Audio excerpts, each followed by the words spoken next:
Hello everyone, आप सब कैसे हैं। मैं उम्मीद करता हूं कि बहुत अच्छे होंगे और अपनी पढ़ाई को बहुत अच्छे से कर रहे होंगे। मैं Akash Kumar Bhadana ICT virtual classroom में आपको बहुत बहुत स्वागत करता हूं आपका मेरे प्यारे बच्चों। जैसा आपको पता है कि 10th क्लास है और हम लोग देख रहे हैं 10th क्लास में आपका पॉलिटिकल साइंस। अभी तक हम लोग आपका 5 चैप्टर को अपना अच्छे से कंप्लीट कर चुके हैं और हम लोग 6 नंबर चैप्टर की तरफ आपका बढ़ रहे हैं। 6 नंबर चैप्टर है आपका राजनीतिक दल यानी कि पॉलिटिकल पार्टीज क्या होती हैं। इस पॉलिटिकल पार्टीज में सबसे पहले हमने राजनीतिक दल की महत्वता क्यों है उसको समझा कि राजनीतिक दल क्यों महत्व है, क्या उनकी जरूरत है। इन सारी चीजों को हम लोगों ने अपने इस लेक्चर के माध्यम से एक एक करके स्टेप बाय स्टेप सारी चीजों को पढ़ा है, देखा है और जाना है। कल हम लोग बात कर रहे थे कि कौन सा राजनीतिक दल आपका मान्यता प्राप्त आपका राजनीतिक दल है और कौन सा दल आपका राष्ट्रीय दल है, उनके क्या क्राइटेरिया हैं, कैसे हम लोग उसको डिफाइन करेंगे। इन सब चीजों की हम लोग आपका बात कर रहे थे और हम लोग इतना देख चुके थे कि किस क्राइटेरिया के तहत, किस आधार बेस के तहत कोई दल मान्यता प्राप्त दल होता है, कोई दल आपका राष्ट्रीय दल होता है। इन सब चीजों को हम लोग आपका देख चुके थे। आज हम लोग बात करेंगे कि कौन कौन से मान्यता प्राप्त दल हैं उनको देखेंगे और वापस एक बार छोटा सा आपका रिवीजन करेंगे कि कैसे मान्यता प्राप्त दलों को मान्यता मिलती है और कोई दल कैसे राष्ट्रीय दल है, इसके विषय में हम लोग आपका बात करेंगे। तो बच्चों, जो हमने कल का लेक्चर पढ़ा है, जो हमने समझा है, उस कल के लेक्चर में कोई भी आपका डाउट है, कोई चीज आपको समझ नहीं आई है, कोई भी आपका कमेंट है, तो आप लोग मुझसे लाइव जुड़कर चैट के माध्यम से आप अपनी क्वेरी को, आप अपने प्रश्न को, आप अपने डाउट को मुझसे पूछ सकते हैं बच्चों। तो अगर कोई प्रश्न है तो आप मुझसे पूछिए प्लीज, कोई भी स्कूल का कोई भी बच्चा। चलिए, ऐसे कितने बच्चे हैं जिन लोगों ने घर पर जाकर अपने लेक्चर को रिवीजन किया है, एक बार हाथ खड़ा कर दीजिए। चलिए, बहुत अच्छे। जैसे मैं देख पा रहा हूं कि बहुत बच्चों ने रिवीजन कर लिया है। ये कुछ बच्चे जो आपके पीछे बैठे हैं वो लोग भी रिवीजन कर लें, आगे वाले भी ध्यान दीजिए, पूरे हाथ नहीं उठा पा रहे हैं। चलिए, तो हम चलते हैं सीधा डिजिटल बोर्ड की तरफ। देखिए, हम लोग बात कर रहे थे पॉलिटिकल जो आपकी पार्टीज हैं इनकी, और चैप्टर नंबर जो 6 है, ये चैप्टर नंबर 6 को हम लोग आपका देखेंगे कि क्या है आपके पॉलिटिकल पार्टी, और इन पॉलिटिकल पार्टीज को हम लोग आपका एक एक करके स्टेप बाय स्टेप तरीके से इन सबको समझेंगे और इन सबको आपका देखेंगे कि क्या चीजें हैं। अब देखिए, आप लोग समझिए, ठीक है। अब क्या है, राजनीतिक दल की जरूरत क्यों है, कह रहे जो आपका राजनीतिक दल है उनकी जरूरत क्यों है, क्यों पड़ी है उनकी जरूरत। इस जरूरत को हम लोगों को आपका देखना है और इस जरूरत को हम लोगों को जानना है। क्लियर है? आइए इसको हम लोग आपका देखते हैं, कैसे दल है, कार्य क्या करते हैं, राजनीतिक दल की जरूरत क्यों पड़ी। इन सभी महत्वपूर्ण मुद्दों पर हम लोग अपनी स्टेप बाय स्टेप तरीके से बहुत अच्छे से हम लोग आपका चर्चा कर चुके हैं और इसको हम लोग आपका देख भी चुके हैं। आगे अगर हम लोग इसमें बात करते हैं तो कितने राजनीतिक दल हैं, कैसे क्राइटेरिया है, राजनीतिक दल की ताकत क्या होती है, इसके विषय में हम लोग पढ़ चुके हैं। और इसके साथ साथ हम लोगों ने इसमें यह भी पढ़ा है कि बच्चों, राजनीतिक दलों में जन भागीदारी का क्या महत्व है, उस महत्व को हम लोगों ने पढ़ा। राष्ट्रीय दल कैसे हैं, क्या चीजें हैं, देखते हैं। अब देखिए, सबसे पहले हम बात कर रहे थे कि मान्यता प्राप्त दल कौन होते हैं और क्या है मान्यता प्राप्त दल का आधार बोर्ड। देखिए, अगर या तो आपको क्या मिला हो, ध्यान दीजिए, मैं दोबारा से एक बार आपको बताना चाहता हूं कि ध्यान दें इसमें क्या चीजें हैं, क्या सारा क्राइटेरिया है, इसको आपको पढ़ना है। बड़ा सिंपल है और बड़ा ही आपको सिंप्लीफाई। अगर कोई पार्टी आपका राज्य विधानसभा का आपका चुनाव लड़ती है और उसमें अगर 6% वोट हासिल कर ले, यानी कि मान लीजिए कोई पार्टी बनी एबीसी पार्टी, एबीसी पार्टी ने विधानसभा के चुनाव में अपने उम्मीदवारों को आपका खड़ा किया और टोटल उम्मीदवार अगर 6% वोटों को, जितने वोट पड़े थे उसका अगर 6% हासिल कर लेते हैं तो वो दल आपका रजिस्टर्ड हो जाएगा, मान्यता प्राप्त दल हो जाएगा। या क्या हो जाए, अगर 6% वोट भी ना मिले तो कम से कम उसे क्या हो जाए कि राज्य के अंदर 2 सीट आपकी प्राप्त हो जाए, तो उसे हम क्या मान लेंगे, आपका ये एक मान्यता प्राप्त पार्टी है। ठीक है, इसको हमें ध्यान देना है। तो इस तरह से कर सकते हैं। और अगर हम लोग बात करते हैं कि कोई पार्टी राष्ट्रीय पार्टी कैसे बनती है, तो उसे लोकसभा का चुनाव लड़ना पड़ेगा और लोकसभा के चुनाव लड़ने में 4 बाप के राज्यों में, कितने बच्चों, 4 राज्यों में आपकी विधानसभा चुनाव में 6% उसको वोट हासिल हो, यानी कि 4 राज्यों में 6% मिल जाए तो क्या हो जाएगा, वो पार्टी राष्ट्रीय पार्टी हो जाएगी। या अगर 6% ना मिले तो कम से कम लोकसभा में उसकी 4 सीट आ जाएं। अगर 4 सीट आ जाएंगी तो भी उसको हम लोग राष्ट्रीय पार्टी बना देंगे। ठीक, तो ये आधार है। और कह रहे हैं कि 2019 के हिसाब से अब तक राष्ट्रीय दल में कुल मिलाकर 7 हैं। उन 7 को हम लोग एक एक करके देखते हैं। सबसे पहले ऑल इंडिया तृणमूल कांग्रेस है। सबसे पहले कौन सी है? ऑल इंडिया तृणमूल कांग्रेस है, उसको हमको देखना है। जैसे कि 1 जनवरी 1998 को ममता बनर्जी के नेतृत्व में बनी, इसे 2016 में राष्ट्रीय दल की मान्यता प्राप्त हुई। यानी कि 98 में बनी और 18 साल के बाद क्या हो गई ये पार्टी? आपका राष्ट्रीय पार्टी के रूप में अपनी मान्यता ले ली। पुष और तृण पार्टी के प्रतीक राष्ट्र का प्रतीक है। आप लोग देख सकते हैं कि ऑल इंडिया तृणमूल कांग्रेस का क्या चुनाव चिन्ह है, आप उस चुनाव चिन्ह को देख सकते हैं। और संघवाद के प्रति प्रतिबद्ध है, यानी कि फेडरलिज्म के प्रति कैसी है, वो आपकी कमिटेड है। 2011 से पश्चिम बंगाल में सत्ता है, अरुणाचल प्रदेश, मणिपुर और त्रिपुरा में भी इसकी उपस्थिति है।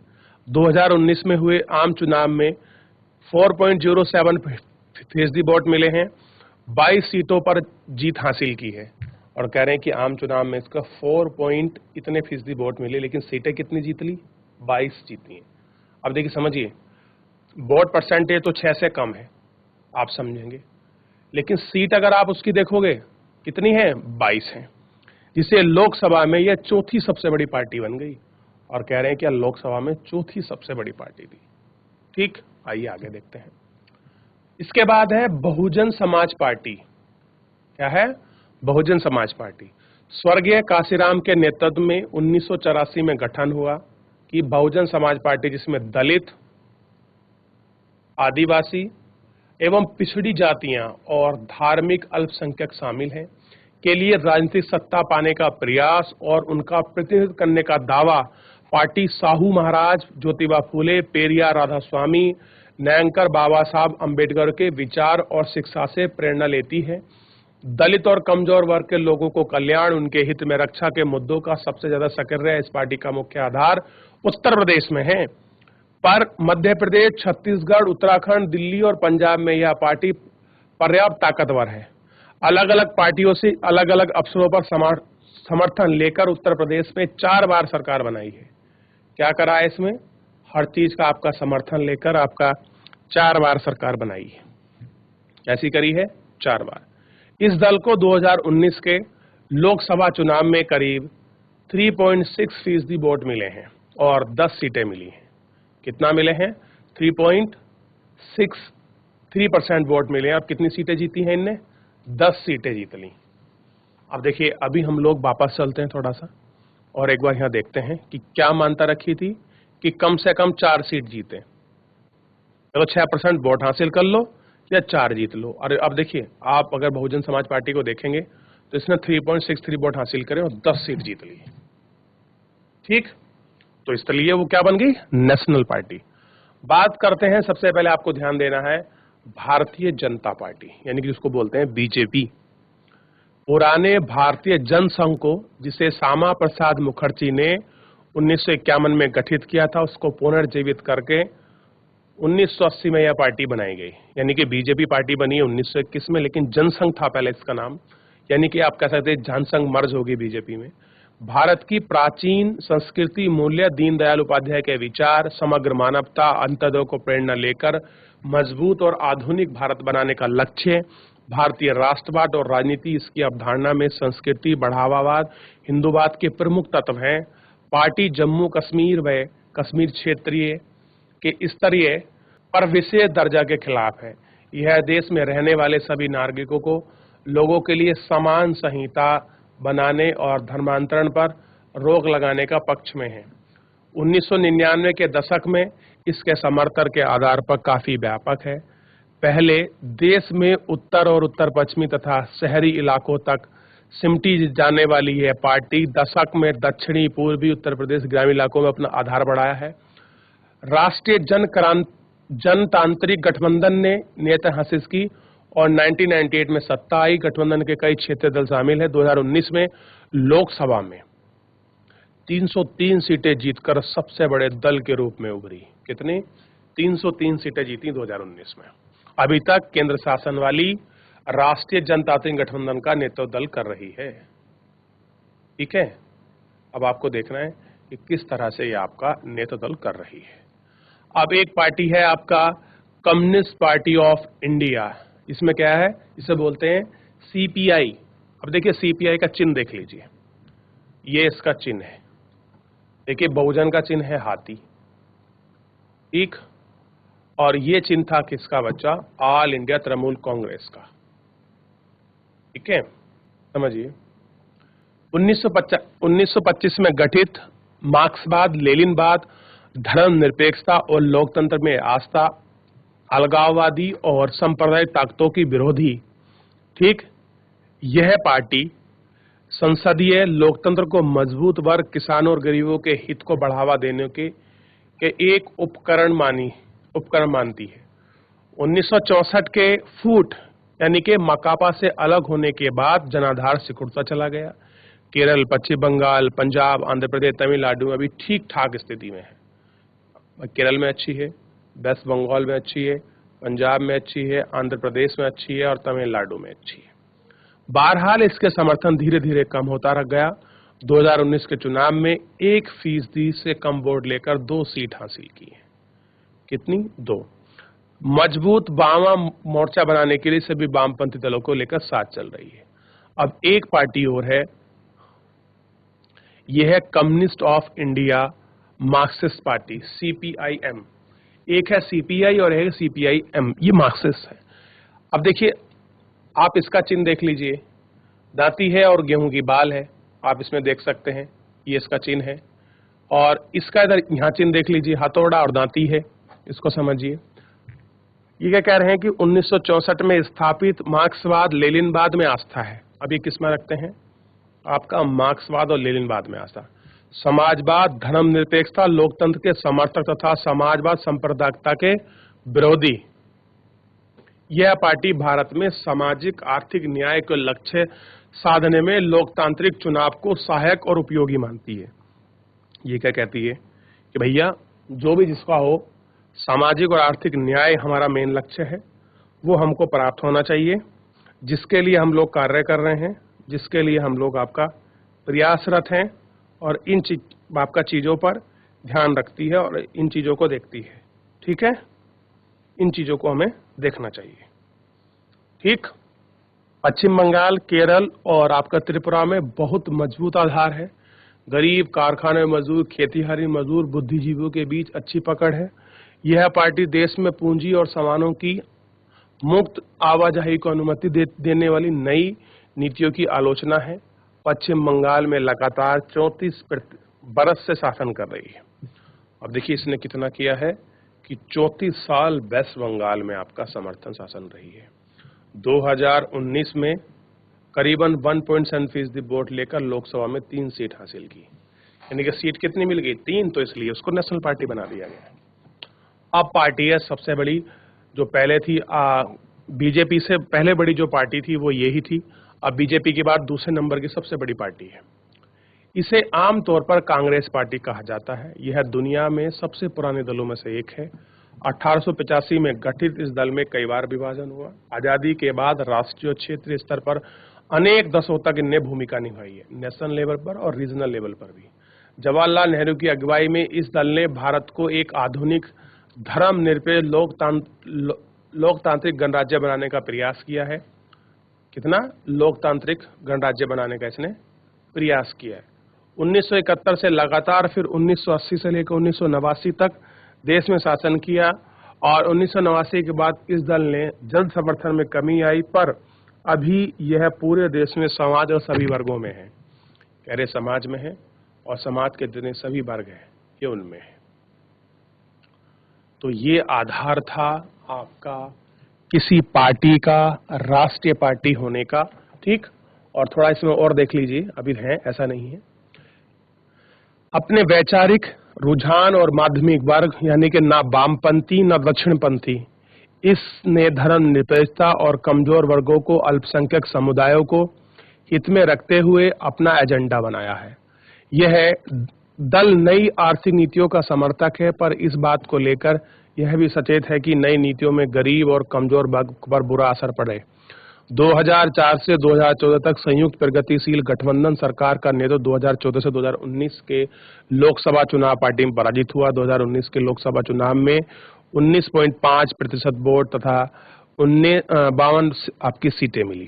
तो कितनी सीटें मिली हैं आपको? 19.5 दशमलव यानी कि लगभग 19.5% इसको वोट भी मिला, और दूसरी बात थी कि इनको 52 सीटें भी इनको प्राप्त हुई, यानी कि एक अच्छा खासा परसेंटेज और अच्छी खासी सीट इन्हें लोकसभा में मिली, जिसके कारण ये एक मजबूत वर्ग के रूप में उभरी हैं। ठीक है, ये आपको ध्यान देना है, ठीक, ताकि आप इन सारी चीजों को बहुत अच्छे से आप समझ सको, बहुत अच्छे से आप इनको देख सको। आगे बढ़िए। नेशनलिस्ट कांग्रेस पार्टी, और लास्ट है इसमें, देख लिए, नेशनलिस्ट कांग्रेस पार्टी। अब इस कांग्रेस का मतलब है ये वाला, इसमें हाथ का पंजा है, और ये कांग्रेस, देखिए कांग्रेस का मतलब होता है लोगों का समूह। कांग्रेस पार्टी में विभाजन के बाद, यानी कि कांग्रेस पार्टी से अलग हुआ है, 1999 में यह पार्टी बनी। लोकतंत्र, गांधीवादी, धर्मनिरपेक्षता, समानता, सामाजिक न्याय और संघवाद में आस्था को लेकर यह पार्टी प्रमुख पदों पर सिर्फ भारत में जन्मे नागरिकों के आरक्षित नहीं करना चाहती। महाराष्ट्र में ताकत होने के साथ मेघालय, मणिपुर, असम में भी ताकतवर है। कांग्रेस के साथ महाराष्ट्र सरकार में 2004 में संयुक्त प्रगतिशील गठबंधन यानी कि अलायंस के साथ ही साझेदार हुई, और 2019 में लोकसभा चुनाव लड़ने के लिए 1.4% वोट मिले और 5 सीटें इनने हासिल की। ठीक, यानी कि ये पार्टी है शरद पवार की, महाराष्ट्र में है ये। कौन सी है? Nationalist Congress party. अब ये कौन सी है? इंडियन, और यहाँ क्या लग गया? नेशनलिस्ट। अब बात करते हैं आपके क्षेत्रीय दलों की। तो सबसे पहले आप मुझे बताइए कि जो राष्ट्रीय दल हैं ये आपको समझ आए हैं कि नहीं आए? आप राष्ट्रीय दल के विषय में कुछ चीज पूछना चाहते हैं कि राष्ट्रीय दल क्या होता है, क्या चीजें हैं, कोई राष्ट्रीय दल को लेकर आपका डाउट बना हुआ है, तो उस डाउट को भी आप मुझसे पूछ सकते हैं कि वो डाउट क्या है राष्ट्रीय दल, इसके विषय में कुछ पूछना हो, इसके विषय में कुछ जानना हो कि किस प्रकार से राष्ट्रीय दल का गठन होता है। इन सब चीजों को हम लोगों को सीखना है और इन सब चीजों को हमको देखना है कि क्या है, ताकि हम लोग इसको बहुत अच्छे से आपका पढ़ भी सकें, बहुत अच्छे से हम लोग देख भी सकें। क्लियर है? ठीक, ये आप लोग ध्यान रखिए ताकि किसी भी चीज में ऐसा ना रहे कि आपको चीजें समझ ना आए, और हर तरीके से आप उसको बहुत अच्छे से आप लोग आपका रेडी करें। तो कोई डाउट नहीं है बच्चों, आगे बढ़ चलें। क्षेत्रीय पार्टी की तरफ हम लोग ध्यान दें कि क्या है आपकी क्षेत्रीय पार्टी, और क्षेत्रीय पार्टी को बहुत अच्छे से समझते हैं कि किस तरह से ये चीजें हैं। आइए बात करते हैं एक एक करके सारी पार्टियों की। अब बात करेंगे हम लोग क्षेत्रीय दल की कि कोई पार्टी कैसे क्षेत्रीय पार्टी होती है, क्या उसका क्राइटेरिया इन्होंने मिनिमम फिक्स किया है, उसको हम लोग देख लेते हैं थोड़ा सा। देखिए, क्षेत्रीय पार्टी, इन 7 पार्टी के अलावा अन्य प्रमुख दलों को निर्वाचन आयोग ने राज्य दल के रूप में मान्यता दी, यानी कि हम क्षेत्रीय पार्टी को आपका राज्य दल भी कहते हैं। ठीक, आमतौर पर इन्हें क्षेत्रीय दल कहा गया है, और क्या कहा गया है? आमतौर पर इन्हें जो क्षेत्रीय दल है वो कहा गया जाता है। यह जरूरी नहीं कि अपनी विचारधारा या नजरिए में पार्टी क्षेत्र में ही हो। इनमें से कुछ भारतीय दल हैं जिन्होंने कुछ क्षेत्रों में सफलता पाई है। समाजवादी पार्टी और राष्ट्रीय जनता दल का राष्ट्रीय स्तर पर राजनीतिक संगठन है, और नई कई आपका राजनीतिक इकाइयां जैसे बीजू जनता दल, सिक्किम लोकतांत्रिक मोर्चा, मिजोरम जोनल फ्रंट, तेलंगाना राष्ट्र समिति पार्टी जैसे इनका क्षेत्रीय पहचान पिछले 3 दशक में क्षेत्रीय दल की संख्या में ताकतवर वृद्धि हुई है। यानी कि क्षेत्रीय दल जो है आपका निरंतर 30 साल से आपके बढ़ रहे हैं। इससे भारतीय संसद विविधताओं से और ज्यादा संपन्न हुई है। 2014 तक किसी एक राष्ट्रीय दल में लोकसभा में बहुमत नहीं रहा है। ठीक, परिणाम स्वरूप राष्ट्रीय दल क्षेत्रीय दल के साथ गठबंधन करने को मजबूर है। अब देखिए, अब स्टेट में पार्टिकुलर कुछ रीजनल पार्टी है, क्षेत्रीय पार्टी, जिनका वर्चस्व है। अब जो राष्ट्रीय पार्टी है, उनकी मजबूरी है कि वो क्षेत्रीय पार्टी के साथ अलायंस करें, गठबंधन करें और गठबंधन के साथ चुनाव लड़ें। तो हो क्या रहा है कि धीरे धीरे क्षेत्रीय पार्टी ज्यादा मजबूत हो रही हैं, तुलनात्मक रूप से आपका राष्ट्रीय पार्टी के रूप में देखते हुए। ठीक, तो उनकी मजबूरी होती है कि वो उनके साथ गठबंधन करें। अब जैसे 2014 तक किसी एक राष्ट्रीय दल का लोकसभा में बहुमत नहीं रहा। परिणाम स्वरूप राष्ट्रीय दल क्षेत्रीय दलों के साथ गठबंधन करने को मजबूर हुए। 1996 के बाद लगभग प्रत्येक राष्ट्रीय दल को दूसरी राष्ट्रीय स्तर की पार्टी के साथ गठबंधन करके सरकार हिस्सा बनाने का अवसर मिला। यानी कि क्या मिला उनको? सरकार बनाने का आपको हिस्सा, वो आपका हिस्सा मिला, या कह सकते हैं अवसर मिला।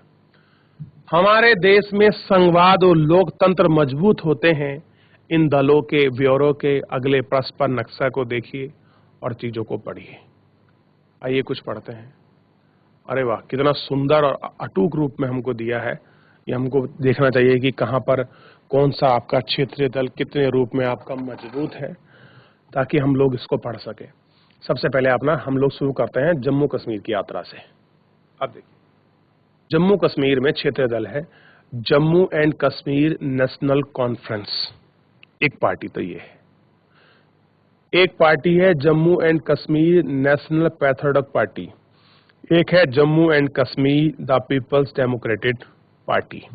एक अमर अब्दुल्ला की है, एक महबूबा मुफ्ती की है, एक मागोई फ्रंट है। ठीक, तो ये तो है जम्मू कश्मीर की। अब बात करते हैं हम लोग पंजाब की। तो पंजाब में एक क्षेत्रीय पार्टी सबसे बड़ी शिरोमणि अकाली दल। आपने नाम सुना होगा। शिरोमणि अकाली दल जो है गुरुद्वारा साहिब का आपका प्रबंधन करती है, अमृत साहिब का ध्यान रखना है। और दिल्ली में अगर हम लोग बात करें तो दिल्ली में आप लोग जानते ही हैं ऐसी एक पार्टी जिसका नाम है आम आदमी पार्टी, और ये अब आपका पंजाब में भी शामिल हो गई है, जिसका चुनाव चिन्ह क्या है? झाड़ू। अरविंद केजरीवाल की पार्टी है, पता होगा आपको। फिर हरियाणा में है एक क्षेत्रीय पार्टी इंडियन नेशनल लोक दल। ठीक, ये कब बनी? 1977 में। ये 2012 में बनी है और ये 1920 में बनी है। ठीक, इसके बाद नंबर आया उत्तर प्रदेश का। तो उत्तर प्रदेश में दो आपके राजनीतिक दल हैं। ठीक, तो एक है आपका 1998 में बनी है राष्ट्रीय लोक दल, और दूसरी है समाजवादी पार्टी जो 1992 में बनी है। ठीक, ध्यान रखना है कब बनी? 1992 में। ध्यान रहेगा इतना। अब देखिए, उसके बाद हम लोग देखते हैं बिहार को, नीचे बाद में आएंगे।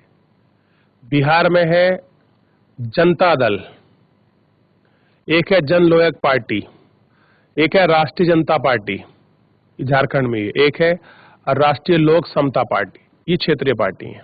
ठीक है, और फिर इसके बाद चलते हैं हम लोग सिक्किम। सिक्किम में सिक्किम डेमोक्रेटिक फ्रंट है, एक है सिक्किम क्रांति मोर्चा, इसको देखिए। असम की अगर हम लोग बात करें, असम में असम यूनाइटेड डेमोक्रेटिक फ्रंट देखने को मिलेगा। असम गण परिषद आपको देखने के लिए मिलेगी। बोडोलैंड आपको देखने के लिए मिलेगी। People of communist of Arunachal Pradesh ये आपको देखने के लिए मिलेगी। ठीक, नागा पीपल्स आपके कहाँ मिलेगी? नागालैंड में, अरुणाचल प्रदेश में, असम में, मिजोरम में। मिजोरम में आपको क्या मिलेगी? मिजोरम पीपल्स मिलेगी, नेशनलिस्ट मिलेगी, म्यूचुअल फ्रंट मिलेगा। वेस्ट बंगाल में ऑल इंडिया फॉरवर्ड ब्लॉक मिलेगा, रिवोल्यूशन सोशल पार्टी मिलेगी। झारखंड में जेएम मिलेगी। इस तरह की पार्टी हैं। ठीक, अब थोड़ा सा ना हम लोगों को ध्यान देना चाहिए महाराष्ट्र में। तो महाराष्ट्र नव निर्माण पार्टी मिलेगी। महाराष्ट्र में एक आपको मिलेगी शिवसेना, ध्यान होगा। क्या मिलेगी? शिवसेना। ठीक, गोवा में देखिए गोवा फॉरवर्ड ब्लॉक महाराष्ट्रवादी। कर्नाटक में जनता दल मिलेगा बीजू पटनायक का। ठीक, इस तरह से सारे मिलेगी। आपको केरल में मिलेगी, आपको तमिलनाडु में मिलेगी। और देखिए ऑल इंडिया अन्ना डेमोक्रेटिक पांडुचेरी में भी है। जयललिता की पार्टी है ये, ठीक। आंध्र प्रदेश में इस तरह से सब में पूरी पार्टियां फैली हुई हैं जो आपका रीजनल है, ठीक है।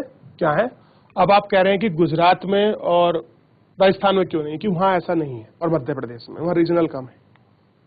क्लियर है? तो इतना आप लोगों को ध्यान रखना है। और इसमें हम लोग देखते हैं राजनीतिक दल के लिए चुनौती, कि जो पॉलिटिकल पार्टी हैं उनके लिए चैलेंजिंग क्या है। इस चैलेंजिंग को समझना बड़ा इंपॉर्टेंट है कि इनके लिए क्या चैलेंज है। अगर हम लोग चैलेंज को नहीं समझेंगे तो कैसे हमें सारी चीजें साफ होंगी, कैसे हमें सारी चीजें क्लियर होंगी, ये हमें देखने की आवश्यकता है। ठीक है बच्चों, चलिए। तो यहां तक क्षेत्रीय दल, राष्ट्रीय दल में कोई प्रॉब्लम है, कोई डाउट है, पूछ लीजिए, ध्यान दीजिए। और राजनीतिक दल के लिए चुनौती, कि जो आपके पॉलिटिकल पार्टी हैं उनके लिए क्या चुनौती है, उस चुनौती को थोड़ा पढ़ते हैं। अब हमने देखा है कि लोकतंत्र के कामकाज के लिए राजनीतिक पार्टी कितनी महत्वपूर्ण है।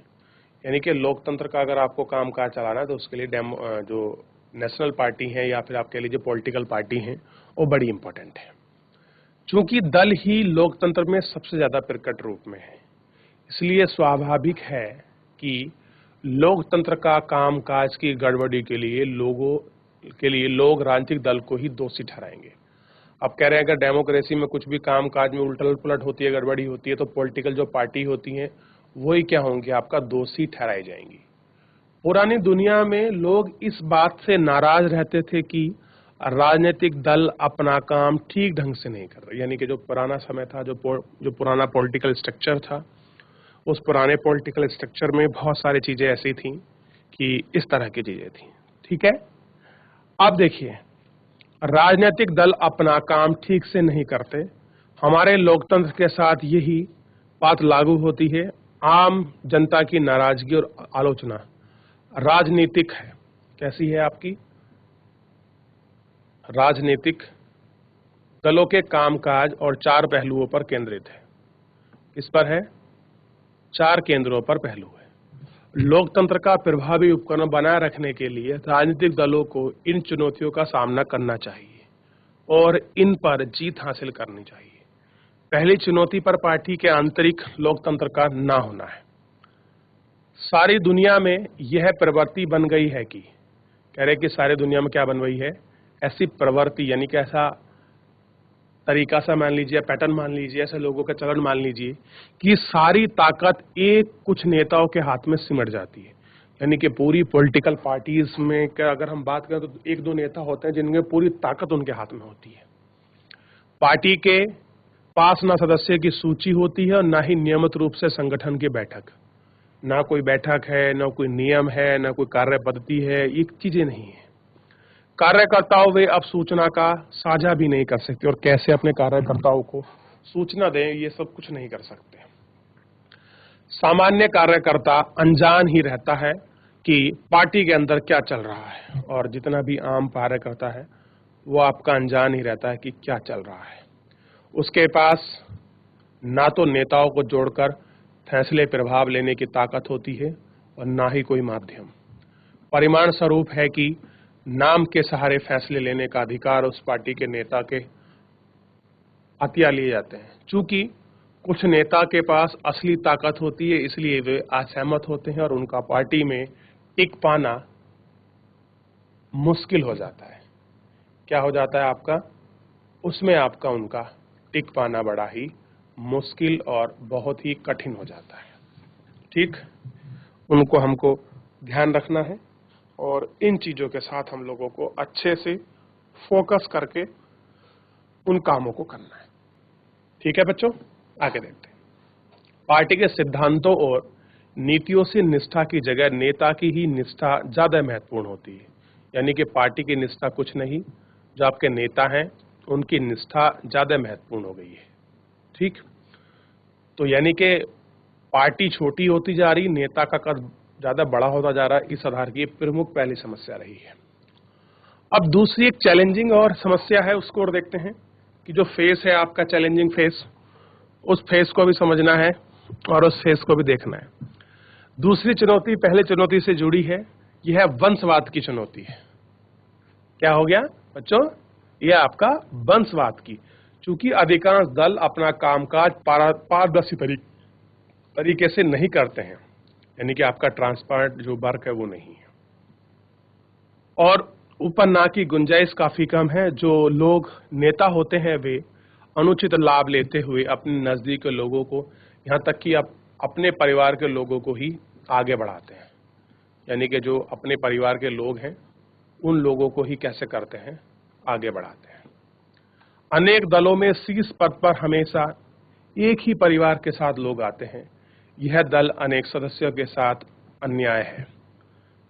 यह बात लोकतंत्र के लिए अच्छी नहीं है, क्योंकि इससे अनुभवी और बिना जनाधार वाले लोग ताकतवर पदों पर पहुंच जाते हैं। यह प्रवृत्ति कुछ प्राचीन लोकतांत्रिक देशों सहित कामवेश की पूरी दुनिया में दिखाई देती है। तीसरी चुनौती खासकर समय पर बैठे पैसा और अपराधियों की तत्वों की बढ़ाती घुसपैठ है। चूंकि पार्टियों की सारी चिंता चुनाव जीतने की होती है, अतः इसके लिए कोई भी जायज और नाजायज जो आपके तरीके होते हैं वो अपना जाते हैं, वे परहेज नहीं करती हैं। ऐसे ही उम्मीदवार उतारती हैं जिसके पास काफी पैसा हो, धन जुटा सके। किसी पार्टी को ज्यादा धन देने वाली कंपनी और अमीर लोगों उस पार्टी के नीति और फैसलों को प्रभावित करते हैं। कई बार पार्टियां चुनाव जीत सकने वाले अपराधियों का समर्थन कर देती हैं या उनसे मदद लेती हैं। दुनिया भर में लोकतंत्र के समर्थक लोकतांत्रिक राजनीति में अमीर लोग और बड़ी कंपनियों की भूमिका निभाने को लेकर चिंतित हैं। चूंकि चौथी पार्टी के बीच विकल्पताहीन की स्थिति है, यानी कोई ऑप्शंस नहीं है। अब एक है कि जो अपने परिवार को बढ़ा रही है अपने, और फोर्थ नंबर की जो आपकी चुनौती है, यानी कि जो आपकी चुनौती है, वो चुनौती क्या है? वो है कि पार्टियों में आपका कोई विकल्प ही नहीं है। क्या नहीं है? कोई आपका विकल्प ही नहीं है। ऐसी स्थिति में तो सार्थक विकल्प का मतलब होता है कि विभिन्न पार्टियों की नीतियों और कार्यक्रम में महत्वपूर्ण अंतर हो, यानी कि जो उनका आपका प्रोग्राम है, जो उनकी पॉलिसी है, उनमें एक मेजर डिफरेंट होना चाहिए। हाल ही के वर्षों में दलों के बीच वैचारिक अंतर कम हो गया है। यह प्रवृत्ति दुनिया भर में दिखाई देती है, जैसे ब्रिटेन में लेबर पार्टी और आपका कंजर्वेटिव पार्टी। अब देखिए, ब्रिटेन में दो पार्टी हैं, एक आपका लेबर है, एक है आपका कंजर्वेटिव पार्टी। अब बड़ा कम अंतर रह गया है।